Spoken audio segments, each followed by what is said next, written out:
पहाड़ों की ओट में छिपी हुई एक ऐसी संकरी दरार जिसकी चौड़ाई महज कुछ कदम है, लेकिन जिस पर पूरे उपमहाद्वीप का भविष्य टिका हुआ है। यह महज जमीन का एक टुकड़ा नहीं, बल्कि वह नसों का जाल है जिसके जरिए उत्तर पूर्व के 8 राज्यों का अस्तित्व धड़कता है। जब दुनिया के नक्शे पर नजर दौड़ाते हैं तो सिलीगुड़ी गलियारा एक साधारण रेखा की तरह दिखता है, लेकिन हकीकत में यह वह जगह है जहां भारत की सामरिक सांसें थमी हुई हैं। अगर यह नस दब गई तो भारत की मुख्य भूमि से हमारे पूर्वोत्तर का संपर्क टूट जाएगा, और यही वह डर है जो दशकों से नई दिल्ली की नींद उड़ाए हुए है। लेकिन क्या आपने कभी सोचा है कि अचानक ऐसा क्या हुआ कि ढाका की सत्ता ने खुद आगे बढ़कर भारत को अपनी जमीन देने की पेशकश कर दी? वह जमीन जिसके लिए वर्षों से कूटनीतिक फाइलें धूल फांक रही थीं। यह कोई सामान्य समझौता नहीं है, बल्कि यह एक ऐसे चक्रव्यूह की शुरुआत है जिसके धागे बीजिंग के कम्युनिस्ट मुख्यालय से लेकर इस्लामाबाद के सैन्य ठिकानों तक जुड़े हुए हैं।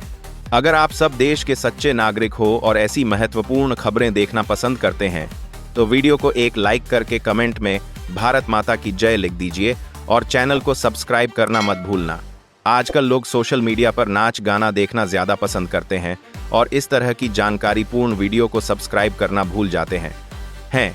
लेकिन एक जागरूक नागरिक होने के नाते यह आपकी जिम्मेदारी बनती है। जब हम इस गलियारे के भूगोल को करीब से देखते हैं तो समझ आता है कि यह क्यों किसी भी युद्ध की पहली प्राथमिकता होती है। नेपाल, भूटान और बांग्लादेश के बीच सैंडविच बना यह इलाका चीन की पीपल्स लिबरेशन आर्मी के लिए एक खुला न्योता रहा है। चुंबी घाटी की ऊंचाइयों से चीनी सेना जिस तरह इस गलियारे को घूर रही है, उसने भारतीय रक्षा तंत्र को हमेशा सतर्क रहने पर मजबूर किया है। लेकिन अब कहानी बदल चुकी है। तारिक रहमान के हालिया चीन दौरे के बाद जो गुप्त समझौते हुए और उसके बाद दिल्ली से जो कड़ा संदेश ढाका पहुंचा, वह इस पूरे घटनाक्रम का सबसे निर्णायक मोड़ था। जब बांग्लादेशी उच्चायुक्त को दिल्ली में तलब किया गया तो यह महज एक शिष्टाचार की मुलाकात नहीं थी, बल्कि यह स्पष्ट चेतावनी थी कि भारत अब अपनी संप्रभुता के साथ कोई खेल बर्दाश्त नहीं करेगा। इसके बाद जो हड़कंप ढाका के नीति निर्माताओं के बीच मचा, उसने उन्हें अपनी पूरी रणनीति फिर से लिखने पर मजबूर कर दिया। शतरंज का खेल शुरू हो चुका है और इस बार मोहरे भारत ने नहीं, बल्कि परिस्थितियों ने ढाका से चलवाए हैं। बांग्लादेश की आर्थिक स्थिति इस समय जिस नाजुक दौर से गुजर रही है, उसे देखते हुए भारत को नाराज रखना उनके लिए किसी आत्मघाती कदम से कम नहीं है। यही कारण है कि शेख हसीना सरकार की फाइलों में दबी हुई उस पुरानी योजना को बाहर निकाला गया है, जो अब 99 साल की लीज के रूप में भारत के सामने परोसी गई है। लेकिन ठहरिए, क्या यह वाकई एक तोहफा है? क्या कोई पड़ोसी देश अपनी जमीन किसी दूसरे देश को सौंपने के लिए इतना उदार हो सकता है? यहीं पर वह रहस्य छिपा है जो इस पूरे घटनाक्रम को एक खतरनाक मोड़ पर ले आता है। इस 100 किलोमीटर चौड़े गलियारे के प्रस्ताव के पीछे छिपी हुई शर्तें भारत की सुरक्षा एजेंसियों के लिए किसी पहेली से कम नहीं है। यह पहेली तब और उलझ जाती है जब हम उन 2 गुप्त शर्तों पर गौर करते हैं जो इस सौदे की नींव में दबी हुई हैं। पहली शर्त है भारत में रह रहे बांग्लादेशी नागरिकों के निष्कासन पर पूर्ण रोक, और दूसरी है दोनों देशों के बीच मुक्त वीजा नीति। क्या यह शर्तें भारत के लिए एक ऐसा जाल हैं जिसे हम सुरक्षा के नाम पर गले लगा लें?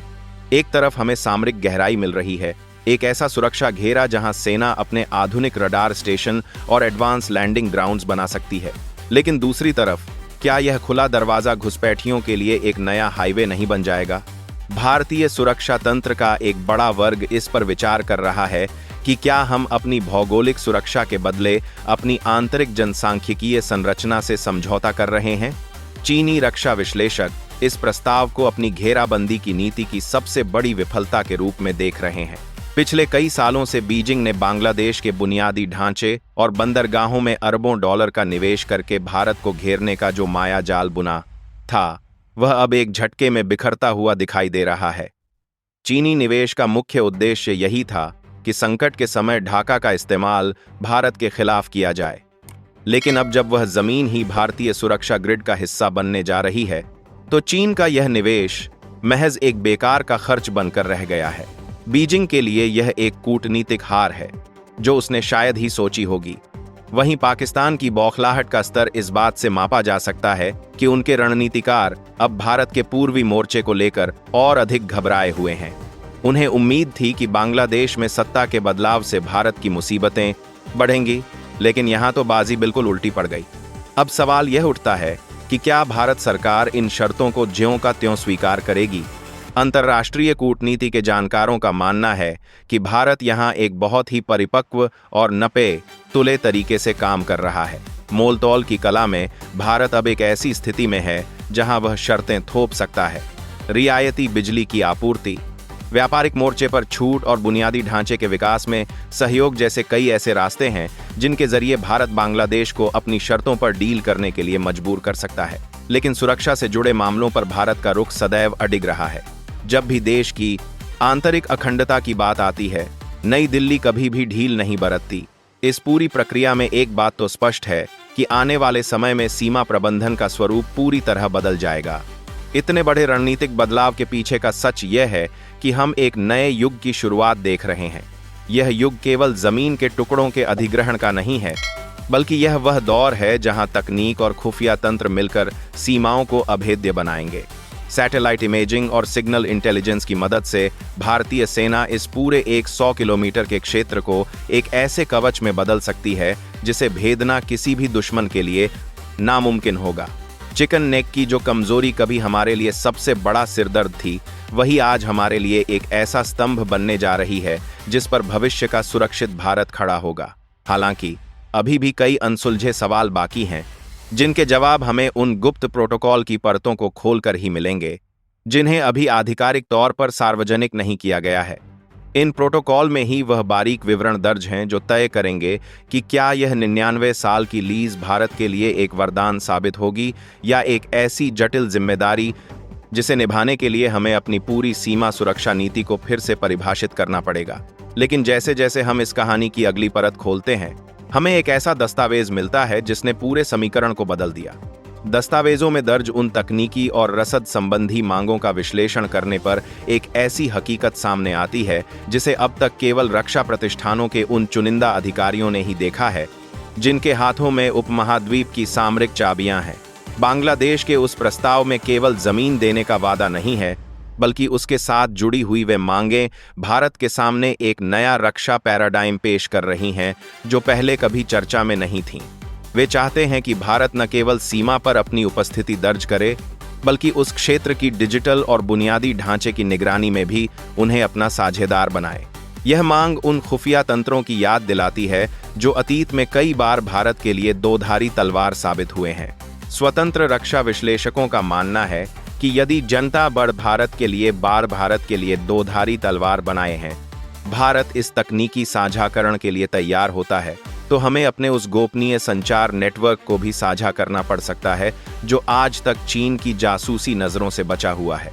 क्या भारत की साइबर सुरक्षा और सिग्नल इंटेलिजेंस के उस किले को, जो पिछले 2 दशकों में बड़ी मेहनत से बनाया गया है, किसी दूसरे देश के साथ साझा करना हमारी सबसे बड़ी भूल होगी या फिर एक अनिवार्य बलिदान? यहीं पर उस मोड़ की शुरुआत होती है जहां रणनीति कूटनीति पर हावी होने लगती है। तारिक रहमान सरकार की मजबूरियां केवल आर्थिक नहीं है, बल्कि राजनीतिक रूप से भी वे खुद को एक ऐसे घेरे में देख रहे हैं जहां उन्हें अपनी सत्ता बचाने के लिए नई दिल्ली की मदद चाहिए, लेकिन साथ ही उन्हें बीजिंग को भी नाराज नहीं करना है।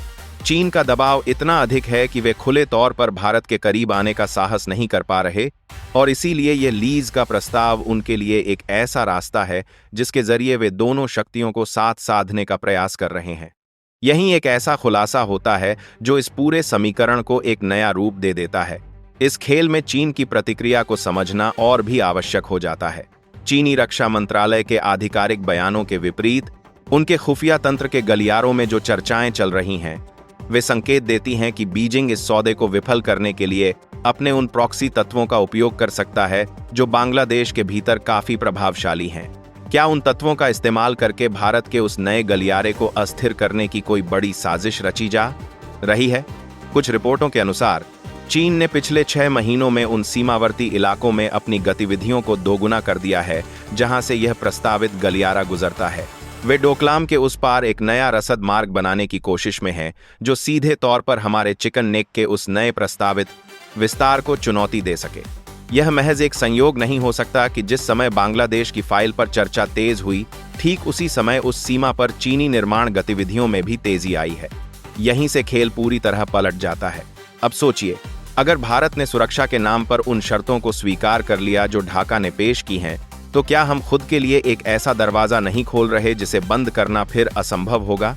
मुक्त वीजा नीति का अर्थ है कि एक ही प्रशासनिक संरचना के तहत दो देशों के बीच सीमाओं का अस्तित्व गौण हो जाएगा।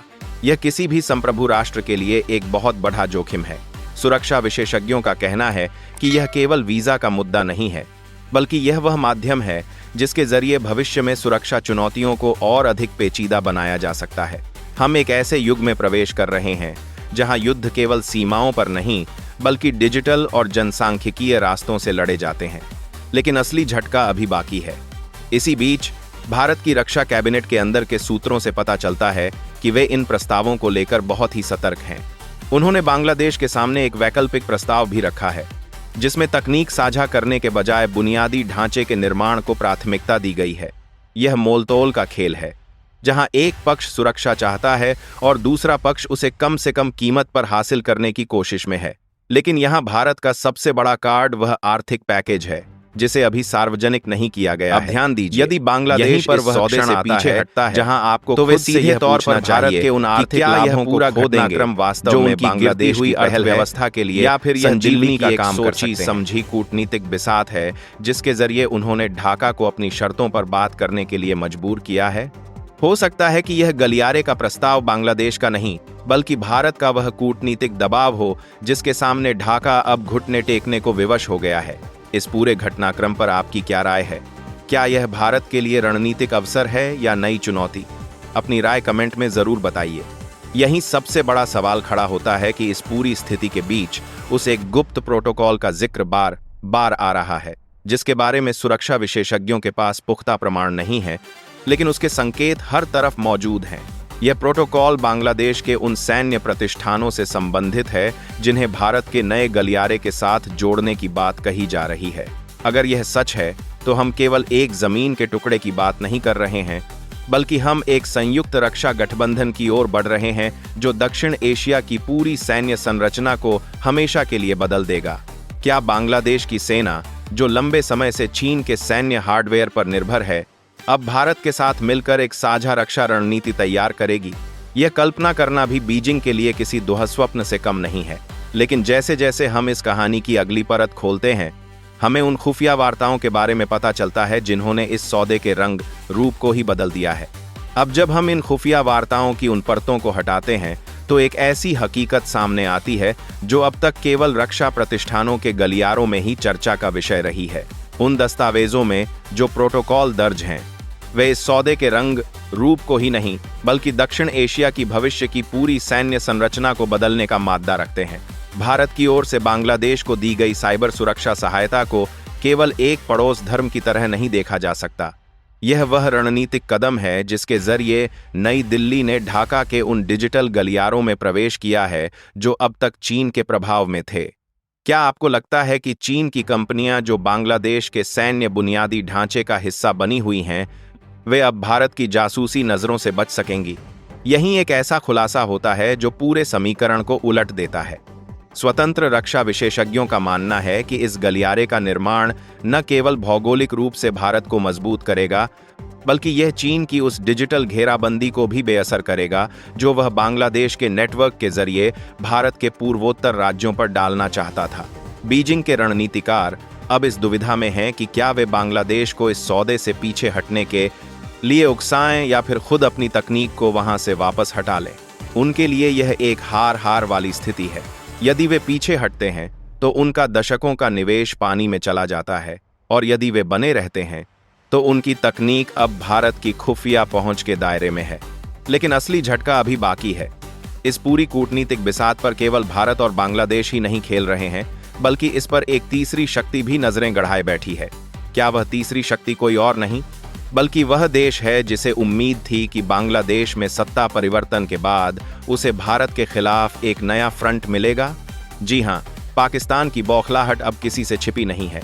इस्लामाबाद के सैन्य प्रतिष्ठानों में इस खबर ने जो खलबली मचाई है, उसके संकेत उनके रक्षा संवादों में साफ सुनाई देते हैं।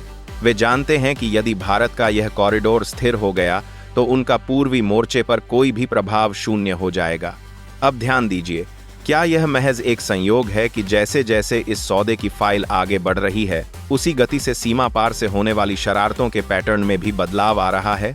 रक्षा विश्लेषकों का मानना है कि आने वाले हफ्तों में हम सीमा पर एक हाइब्रिड दबाव देख सकते हैं, जहां एक तरफ कूटनीतिक बातचीत होगी और दूसरी तरफ छद्म युद्ध की नई चालें।